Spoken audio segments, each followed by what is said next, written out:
Sorry ചേച്ചി, ചേച്ചിയുടെ മനസ്സാണ് കൈക്കൂലി കൊടുക്കാതെ എന്നെ ഇവിടം വരെ എത്തിച്ചത്. അതുകൊണ്ടാണ് എനിക്ക് അഭിമാനപൂർവ്വം ഈ കസേരയിൽ ഇരിക്കാൻ സാധിക്കുന്നത്. അങ്ങനെ ഓരോ കാര്യങ്ങൾ ഭരത് അവന്റെ ആ പോലീസ് ചെയറിൽ ഇരുന്ന് ആലോചിക്കാൻ. അപ്പോഴൊരു കോൺസ്റ്റബിൾ വന്നിട്ട് പറയുന്നുണ്ട്, സാർ ACP വിളിക്കുന്നു എന്ന് പറയാണ്. അങ്ങനെ ധൃതിയിൽ തന്നെ ഭരത് ACPയുടെ റൂമിലേക്ക് എത്തുകയാണ്. അപ്പോൾ ACP ചോദിക്കുന്നുണ്ട്, ഭരത്തിന്റെ ഫസ്റ്റ് ഡേ അല്ലേ? അതെ മേഡം എന്ന് പറയാൻ കേട്ടോ ഭരത്. എങ്കിൽ നമുക്ക് ഫസ്റ്റ് ഡേ ഗംഭീരമാക്കി കളയാം.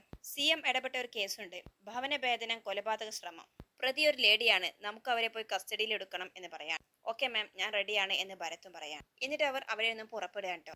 അതേസമയം പിന്നീട് കാണിക്കുന്നത് ഹോസ്പിറ്റലിലാണ്. അവിടെ ഗായത്രി നഴ്സിന് എന്തൊക്കെയോ സൈൻ ചെയ്ത് കൊടുക്കുക. അവർ പറയുന്നുണ്ട്, കഴിക്കേണ്ട മരുന്നെല്ലാം ഫാർമസിയിൽ എടുത്തു വെച്ചിട്ടുണ്ട്, കഴിക്കേണ്ട രീതിയും അതിലുണ്ട്, ഇനി ബില്ല് പേ ചെയ്തോളൂ എന്ന് പറയാൻ. അങ്ങനെ ശരി എന്ന് പറയാണ്ട് ഗായത്രി. ശേഷം ഗായത്രി ഭാനുവിനോട് പറയുന്നുണ്ട്, ഭാവനയെ കാണുന്നില്ലല്ലോ. അങ്ങനെ നിൽക്കുമ്പോൾ ഡോക്ടറുടെ റൂമിലേക്ക് വരുന്നത്. കൂടെ തന്നെ ഭാവനയും എത്തുന്നുണ്ട് കേട്ടോ. അവളോട് ഗായത്രി ചോദിക്കുന്നുണ്ട്, നീ ഇത് എവിടെ പോയതായിരുന്നു? അപ്പോൾ ഭാവന കൈകൊണ്ട് ആംഗ്യം കാണിച്ച് ഒക്കെ പറയാം, അമ്മ ഇപ്പോൾ മിണ്ടാതിരിക്കുക എന്ന് പറയാൻ.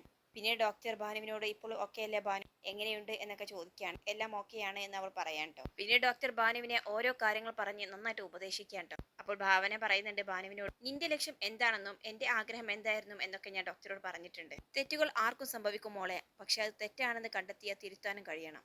അതിന് പറ്റാതെ വരുമ്പോഴാണ് നമ്മുടെ മനസ്സ് കൈവിട്ടു പോകുന്നത്. നിന്റെ ജീവിതത്തിലെ പ്രശ്നങ്ങൾ ഇവിടെ തീരണം, നിനക്കൊപ്പം എന്നും ഈ ചേച്ചി ഉണ്ടാകും. ഇതെല്ലാം കേൾക്കുമ്പോൾ ഡോക്ടർ ഭാനുവിനോട് പറയുന്നുണ്ട്, ഭാനു നിനക്ക് ഇതുപോലെ ചേച്ചിയെ കിട്ടില്ലോ, പിന്നെന്താ, എല്ലാം ശരിയാകും. അറിയാമല്ലോ, കഴിയുന്നതും ഒരു ക്ലാസ് പോലും മിസ്സാകാതെ നോക്കണം. ഒരു ഡോക്ടർ ആവുക എന്ന് പറയുന്നത് നിസ്സാര കാര്യമല്ല.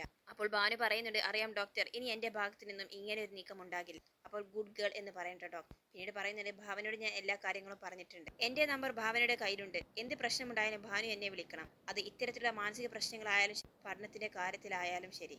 എന്നാ പിന്നെ നിങ്ങൾ പൊക്കോളൂ എന്ന് പറയണ്ടോ. അങ്ങനെ അവർ പുറത്തു പോവാണ്ടോ.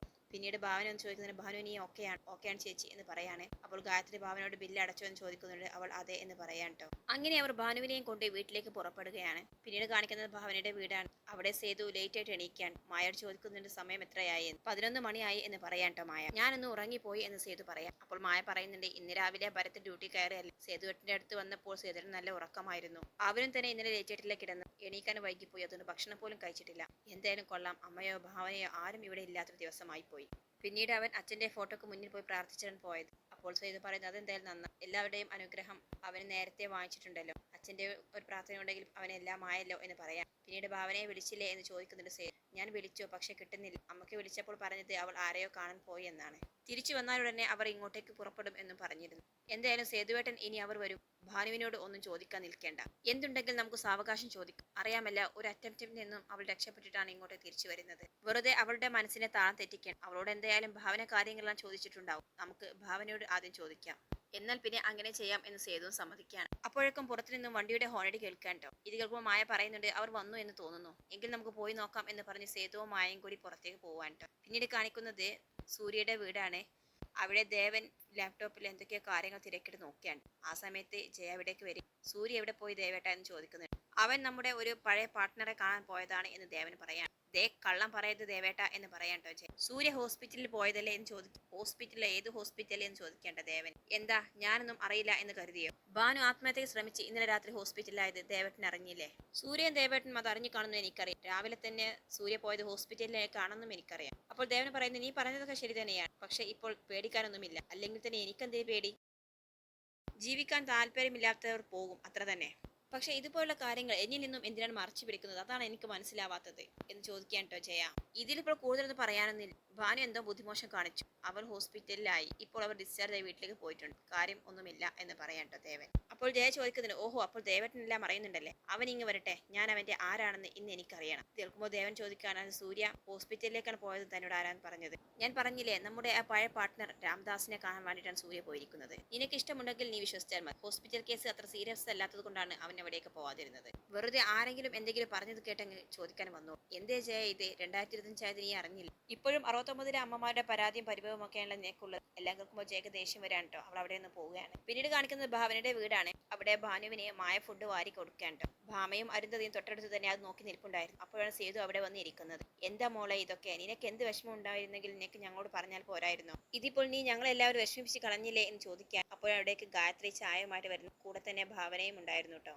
മോളെ, ഈ കുടുംബം മൊത്തം നിന്റെ കൂടെ ഉള്ളപ്പോൾ ഒരിക്കലും നീ ഇങ്ങനെ ചിന്തിക്കാൻ പാടില്ല മോളെ എന്ന് പറയേണ്ട ഭാവൻ. അങ്ങനെ അവർ സംസാരിച്ചു കൊണ്ടിരിക്കുമ്പോഴാണ് മുറ്റത്ത് പോലീസ് ജീപ്പ് വന്ന് നിൽക്കുന്നത്. അതിൽ നിന്നും ഇറങ്ങിയ ഭരത് ആകെ ഷോക്കായിട്ട് ചുറ്റും നോക്കുകയാണ് ട്ടോ. എന്നിട്ട് അവനൊന്നും മനസ്സിലാവുന്നില്ല. അങ്ങനെ അവൻ ACPയോട് ചോദിക്കുകയാണ്, എന്താ മാഡം ഇവിടെ? ഒരു ലേഡിയെ കസ്റ്റഡിയിൽ എടുക്കാനുണ്ടായിരുന്നു എന്നല്ലേ പറഞ്ഞത്? അതെ എന്ന് ACP പറയാണ്. അതിനാണല്ലോ നമ്മളിപ്പോൾ വന്നത് എന്ന് പറയാണ്. അപ്പോൾ ഭരത് പറയുന്നുണ്ട്, മാഡം ഇത് എന്റെ വീടാണ്. ഇത് കേൾക്കുമ്പോൾ ACP വാട്ട് എന്ന് ചോദിക്കും. അതെ എന്ന് അവൻ പറയാണ്. അപ്പോൾ ഭാവന ഭരത്തിലെ ആരാണ് എന്ന് ചോദിക്കുകയാണ്. എന്റെ ചേച്ചിയാണ് മാഡം എന്ന് ഭരത് പറയാണ്. അപ്പോൾ ഭരത്തിന്റെ അരങ്ങേറ്റം കൊള്ളാമല്ലോ ഭരത്തെ. ഭവന ഭേദനവും ഗുണ്ടായുസവും കാണിച്ച് രണ്ടുപേരെ ഹോസ്പിറ്റലിലാക്കിയത് ഭരത്തിന്റെ ചേച്ചിയാണല്ലോ. അയ്യോ മാഡം, എന്റെ ചേച്ചി അങ്ങനെ ഒരാളല്ല എന്ന് പറയാട്ടോ ഭരത്. അപ്പോൾ ACP ചോദിക്കുന്നുണ്ട്, അങ്ങനെ ഒരാളല്ലാത്തത് കൊണ്ടാണ് ഒരു മോഹൻദാസും ജയേഷും കൂടി നിന്റെ ചേച്ചിക്കെതിരെ പരാതി തന്നത്. കമ്മീഷണർക്ക് നേരിട്ടാണ് പരാതി പോയിരിക്കുന്നത്. എല്ലാം കേൾക്കുമ്പോൾ ഭരത് ആകെ ഷോക്കാവാണ് ട്ടോ. ജോലി കയറിയ ദിവസം തന്നെ സ്വന്തം ചേച്ചിയെ കസ്റ്റഡിയിൽ എടുക്കേണ്ട ഒരു അവസ്ഥയാണല്ലോ നിനക്ക് വന്നത് ഭരത്തെ. പിന്നെ ഡ്യൂട്ടിക്കിടയിൽ സ്വന്തം ബന്ധങ്ങൾക്കും സ്ഥാനമില്ല. അതുകൊണ്ട് ഐശ്വര്യമായിട്ട് നീ പോയി പ്രതിയെ കസ്റ്റഡിയിൽ എടുക്ക് എന്ന് പറയാൻ ട്ടോ. ഭരത്തിന്റെ ചേച്ചി ആയതുകൊണ്ട് ഞാനായിട്ട് അകത്ത് കയറി ഒരു സീൻ ഉണ്ടാക്കുന്നില്ല. നീ തന്നെ പോയിട്ട് കസ്റ്റഡിയിൽ എടുക്ക് എന്ന് പറയാൻ. എന്താ, നിനക്ക് എന്തെങ്കിലും ബുദ്ധിമുട്ടുണ്ടെങ്കിൽ ഞാൻ അടുത്ത വഴി നോക്കാം എന്ന് പറയാൻ. ഇല്ല മാഡം എന്ന് പറയാൻ ട്ടോ ഭരത്. ഞാൻ തന്നെ കസ്റ്റഡിയിൽ എടുക്കാം എന്ന് സമ്മതിക്കും. ഇതാണ് ഒരു കാക്കിയിട്ട പോലീസുകാരന് വേണ്ട ധൈര്യം. അപ്പോഴേക്കും ACPയുടെ ഫോണിലേക്ക് ഒരു കോൾ വരികയാണ്. അങ്ങനെ അവർ കൂടെ ഉള്ള 2 ലേഡി കോൺസ്റ്റബിൾമാരോട് കൂടി ഭരത്തിന്റെ കൂടെ പോകാൻ പറയാം. എന്നിട്ട് അവർ മാറി നിന്നിട്ട് ഫോൺ ചെയ്യാൻ ട്ടോ. അത് കമ്മീഷണറുടെ കോളായിരുന്നു. എന്തായി, അറസ്റ്റ് രേഖപ്പെടുത്തി? അങ്ങനെ ബാക്കി നടപടികളെ കുറിച്ചുള്ള ഒരു കോളായിരുന്നു ട്ടോ അത്. ഭരത് ആകട്ടെ ആകെ തകർന്നു പോവുകയാണ് ട്ടോ. എന്ത് ചെയ്യണമെന്ന് അറിയാതെ അവൻ അവിടെ ഒരുപാട് സമയം പകച്ചു നിൽക്കുക. പിന്നീട് അവൻ ആകെ വിയർത്ത് കുളിക്കാൻ. അവസാനം രണ്ടും കൽപ്പിച്ച് അവൻ അകത്തേക്ക് കയറുകയാണ്. അപ്പോൾ അരുന്ധതി കാണുകയാണ് ട്ടോ. ദേ ഭരത്തേട്ടൻ വന്നു എന്ന് അവൾ പറയാൻ. അപ്പോൾ എല്ലാവരും അവനെ നോക്കുന്നുണ്ട്. ഭാവന പറയുന്നുണ്ട്, ഭരത്തെ നീ ഇവിടെ ധൃതി പിടിച്ച് ഇങ്ങോട്ട് ഓടി വരേണ്ട ആവശ്യമൊന്നുമില്ലായിരുന്നു. ഇവിടെ എല്ലാം ഓക്കെയാണ്. പക്ഷെ ഭരത് ഒന്നും മിണ്ടുന്നില്ലായിരുന്നു. അപ്പോൾ ഗായത്രി ചോദിക്കും, എന്താടാ എന്ത് പറ്റിന്റെ മുഖം വല്ലാതിരിക്കുന്നത്? എന്തുവാടി ഇവനെ എന്ന് ചോദിക്കേണ്ട ഗായത്രി ഭാവനയോട്. അപ്പോൾ ഭരത് പറയുന്നുണ്ട്, ചേച്ചി ഇപ്പോൾ ഒന്നും മിണ്ടില്ല അമ്മേ. ചേച്ചിക്ക് കാര്യങ്ങളെല്ലാം മനസ്സിലായിട്ടുണ്ട്. ഇതെല്ലാം കേൾക്കുമ്പോൾ എല്ലാവരും ഭാവനയുടെ മുഖത്തേക്ക് നോക്കുന്നു. ഭാവനയാകട്ടെ ഒന്നും മിണ്ടുന്നില്ല. ചേച്ചി മോഹനമാമനെയും ജയേഷിനെയും വീട്ടിൽ കയറി തല്ലി പരിക്കേൽപ്പിച്ചു. അവരിപ്പോൾ ഹോസ്പിറ്റലിലാണ്. അവരാണ് കമ്മീഷണർക്ക് നേരിട്ട് പരാതി കൊടുത്തിരിക്കുന്നത്. കമ്മീഷണറുടെ നിർദ്ദേശപ്രകാരമാണ് ACP മാം എന്നെയും കൂട്ടി ഇവിടെ വന്നിരിക്കുന്നത്. മാം പുറത്ത് നിൽപ്പുണ്ട്. ഇങ്ങനെ പറഞ്ഞിട്ട് ഭരത് ഭാവനയുടെ അടുത്ത് വന്ന് അവളുടെ കൈ പിടിച്ചിട്ട് ചോദിക്കാൻ, ഞാൻ ഇനി എന്താ ചേച്ചി ചെയ്യേണ്ടത്? ഇത് കേട്ടതും സേതുവിന് ദേഷ്യം വരികയാണ്. അവൻ ഭരത്തിനെ പിടിച്ച് പുറത്തേക്ക് ഉന്തുകയാണ്. എന്നിട്ട് പറയുന്നില്ല, നീ ഇപ്പോൾ ഒന്നും ചെയ്യണ്ട. നീ വന്ന പോലെ തന്നെ പോയാൽ മതി. നിനക്ക് ഭാവനയെ അറസ്റ്റ് ചെയ്യണം അല്ലേടാ?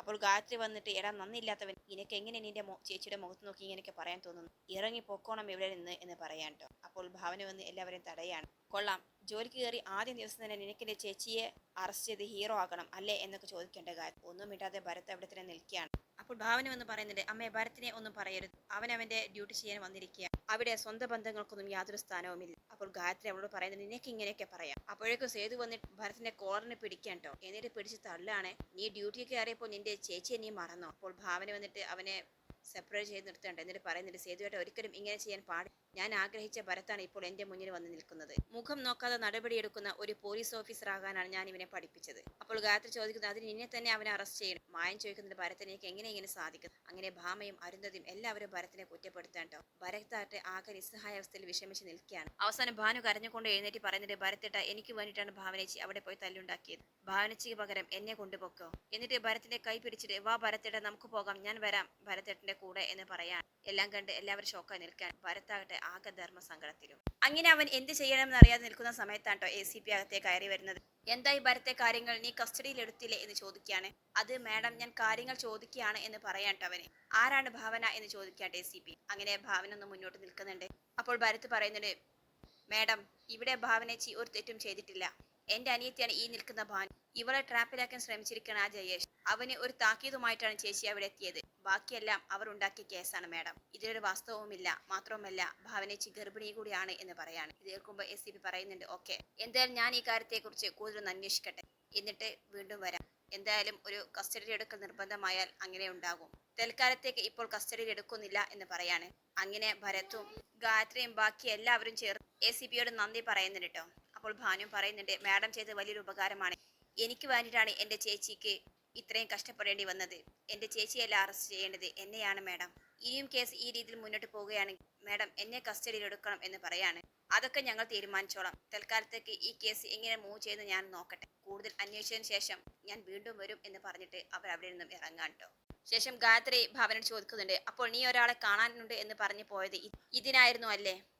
എന്തിനാ മോളെ നീ ഇങ്ങനെ? നിനക്ക് ഒരു വാക്ക് പറയാമായിരുന്നെങ്കിൽ സേതുവിനെയോ സൂര്യയെ കൂടെ കൂട്ടാനുമായിരുന്നില്ലേ? ഇപ്പോൾ ഇതൊക്കെ ആകെ പ്രശ്നമായില്ലേ എന്ന് പറയാൻ. അപ്പോൾ ഭാവന പറയാണ്, ഇല്ലമ്മേ, അവനൊക്കെ അപ്പോഴുള്ള മറുപടി ഉടൻ തന്നെ കൊടുക്കണം. അല്ലാതെ ഇത്തരം കാര്യങ്ങൾ നീട്ടിവെക്കാൻ പറ്റില്ല. ഇനി എന്തായാലും അവൻ തല പൊക്കില്ല. ആ രീതിയിൽ ഞാൻ അവന് കൊടുത്തിട്ടുണ്ട് എന്ന് പറയാൻ. പിന്നീട് ഭാവന ഭാനുവിനെ വിളിച്ചിട്ട് അകത്തേക്ക് ചെല്ലുകയാണ്. എന്നിട്ട് ഭാനുവിനോട് പറഞ്ഞ്, എന്തൊക്കെ ഭാനു നീ ചെയ്ത് കൂട്ടുന്നത്? എന്തിനാ നീ പോലീസിന്റെ മുന്നിൽ അങ്ങനെയൊക്കെ പറയാൻ പോയത്? നമ്മൾ ചെയ്തതിൽ ഞാനൊരു തെറ്റും കാണുന്നില്ല. ഇനി എന്തെങ്കിലും ഇതൊരു കേസായി വരികയാണെങ്കിൽ അതിനെങ്ങനെ നേരിടണമെന്ന് എനിക്കറിയാം. അതുകൊണ്ട് നീ മിണ്ടാതിരിക്കണം. ഇനിയും ഇതുപോലുള്ള മൂവ്മെന്റ് നിന്റെ ഭാഗത്തു നിന്നും ഉണ്ടായാൽ നിനക്ക് മുൻപ് ഇവിടെ വിടുന്നത് ഞാനായിരിക്കും എന്ന് പറയാണ്. ഇതിപ്പോൾ ഭാനു ആകെ ഷോക്കാണ്.